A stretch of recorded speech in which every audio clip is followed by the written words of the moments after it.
group behind, so you know, there is opportunities, and if it becomes a bit more tactical, then you know, it probably suits Vlasov or Bilbao. But for the moment, it does look as if we're going to see a 2-up sprint here. Evenepoel still looks strong. I know that in the past, even in the younger days, that he never won anything in the sprints, but I think just the power will shine through a little bit. But you know, the heart is in Bilbao to win his home classic. Another one of those tight, twisty corners as well. Thankfully, this year it is dry. Brian, I'm just a silly, an odd question maybe, but it's only been 5 full days since Peyo Bilbao rode down the Champs-Élysées, finishing a 3-week stage race in the Tour de France. What does that give you that Remco Evenepoel doesn't have at the moment, despite his training camp? I'm just wondering. Well, it's definitely got strength in the legs, and he's obviously looked after himself since then.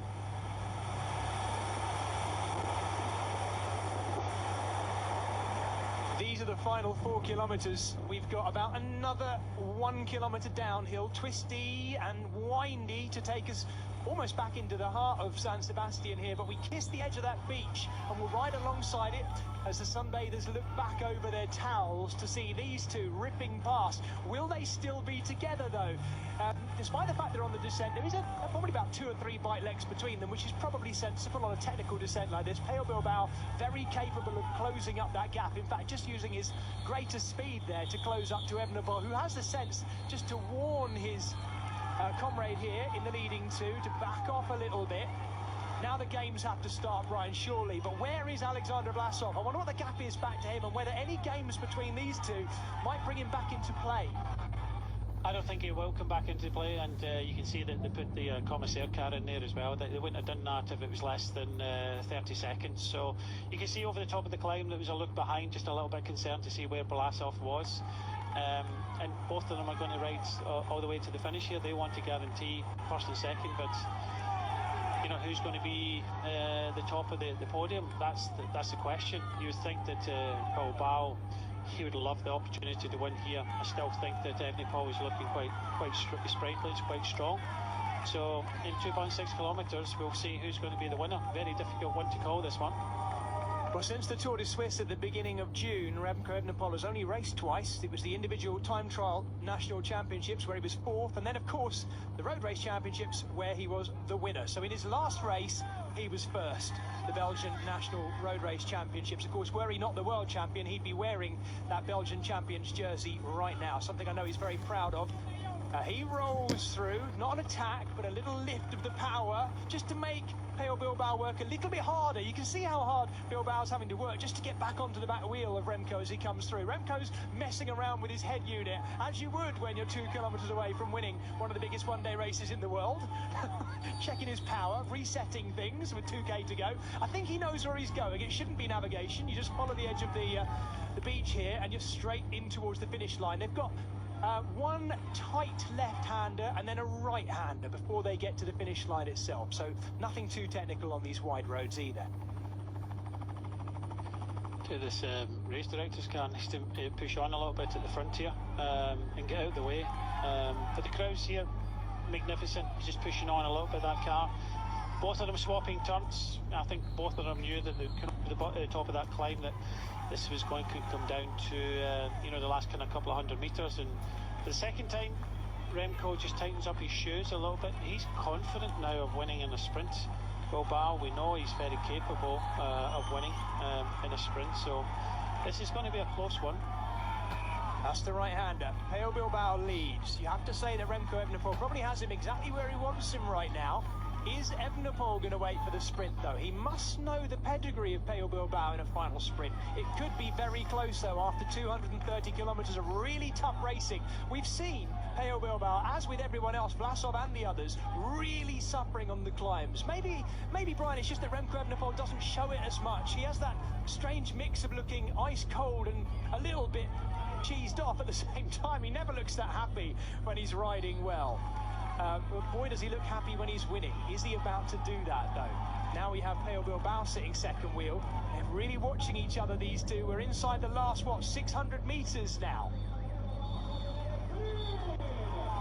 Bilbao back on the front. Remco Evenepoel in the drops. Bilbao sticking to the hoods right now and swinging back across the road, looking to see where Evenepoel is. Now they've both gone for the drops. Once again, Remco Evenepoel swipes something on his computer. I don't know what these youngsters are up to.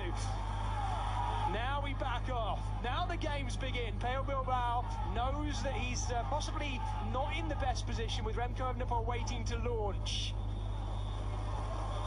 And here we go, Evenepoel trying to come off the back wheel of Peo Bilbao. Paper says it should be very close between these two. Look at the form of Remco Evenepoel. This is going to be close on the line between these two. But Remco Evenepoel's going to get his third. He equals the record of Marino Lejarreta with 3 wins in the San Sebastian Classic. And his opening round of his 3-round end-of-season bout, which includes the World Championships and the Vuelta, is complete. Alexander Vlasov will take a fine podium place in 3rd place as well, the Russian making his comeback. His first day of racing since the Giro d'Italia, where he withdrew with COVID-19, and he's looking good too. Watch out for him in the Worlds upcoming too. And there's going to be a big gap as we wait for the next group to come in, that's for sure.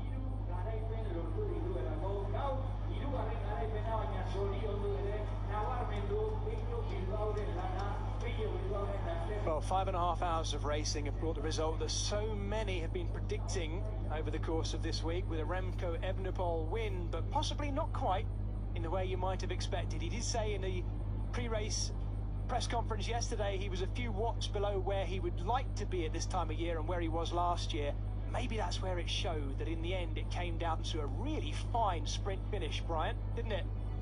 Yeah, it was strength in the legs, a bit blatant in the sprint there. Evenepoel moved off my screen a little bit there, and we were concentrating on Bilbao. But the world champion, I think it just came down to, as we expected, what you got left in the legs there.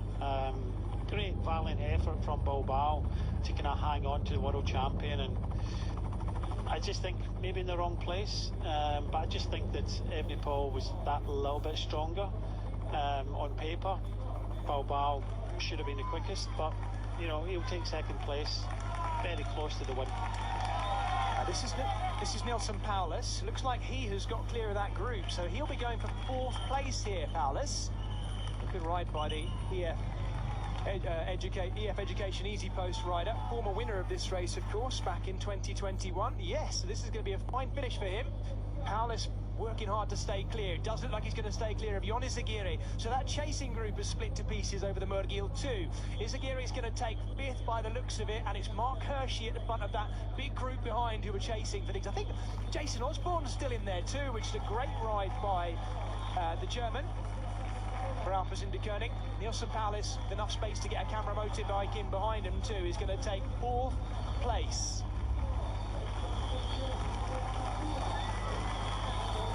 He became the first Native American to win a race of this level back in 2021. And he goes to show again that once again this course here in the Basque Country really suits him. Ionis Aguirre, fresh from the Tour de France, and his stage win there for Cofidis, takes 5th, and this will be the battle for 6th. Squinch. Tom Squinch, as Ryan's pointed out there, taking, what was that, 5th or 6th now? 6th it would have been. That was 6th. And there he's in with a smile on his face. Is it just me, Brian? I know I made that comment about sometimes how Remco Evenepoel can look a little bit, how do we say this? Not angry, just a bit upset and annoyed when he's got his glasses off anyway. He has that look about him. I don't know whether it scares people off, maybe, makes people think that he's about to take something out on them. You know, early in his career, I just think that, you know, when he was racing, he showed that, you know, a little bit of arrogance, and that was him, you know, young rider, and I think at that stage he probably didn't know how good he really was. Okay, he was winning, but, you know, he's such a talented bike rider. You know, such a strong bike rider as well, and you know that's why he's the world champion. He just has to kind of mature into that, but you know, he does expect a lot from the others as well. You know, I think he strives for perfection as well when he races. He wants everything to run smoothly and gets annoyed when things don't go right. We've seen that in the past, that he shows a bit of disdain to, you know, fellow riders, and commissaires and everything else, but you know, I don't think you change anything. He's definitely a character, and you know, a character is, you know, characters is what we need in our sport, and you know, it's well deserved in the end.